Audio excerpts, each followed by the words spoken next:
देखो दोस्तों, जो आप देख रहे हैं स्टील, ऊपर से एक स्टील आया, नीचे से एक स्टील गया, जहाँ पे दोनों मिलते हैं। इस चीज को, जो ये लेंथ है यहाँ से और यहाँ तक की जो लैप हो रही है, इसको बोलते हैं लैप लेंथ।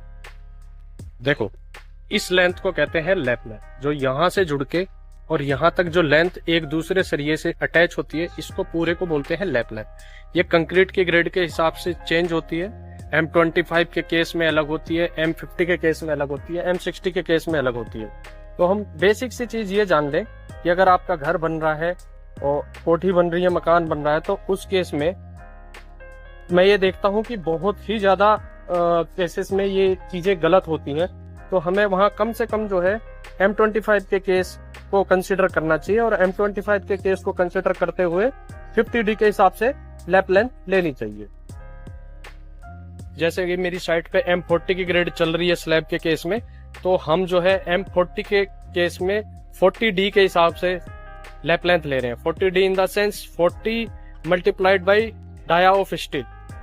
लैब के केस में एक बहुत जरूरी बात एक और है कि मैक्सिमम ऑफ द मैक्सिमम, अगर हम सारे स्टील्स की बात करें, जितने स्टील हमें दिखाई दे रहे हैं, इनके नंबर ऑफ काउंट करेंगे। मान लीजिए 20 सरिये हैं, तो 20 में से 50% मतलब 10 सरिये का लैप, वो भी alternate, maximum of the maximum 50% steel का लैप एक जगह पे आ सकता है।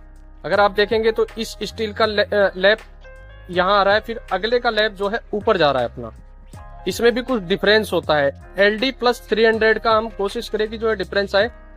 LD means lap length plus 300 का गैप मेंटेन करने की कोशिश करें, तो मैक्सिमम ऑफ द मैक्सिमम एक लोकेशन पे 50% स्टील्स में या बार्स में जो है लैप हो सकता है, और इन बिटवीन अल्टरनेट होना चाहिए हमारा। अगर हम दूसरा लैप कर रहे हैं तो उसमें जो डिफरेंस होगा इसके बॉटम में और इसके टॉप में LD प्लस 300, इतना डिस्टेंस मेंटेन करने का आप पूरा प्रयास करें।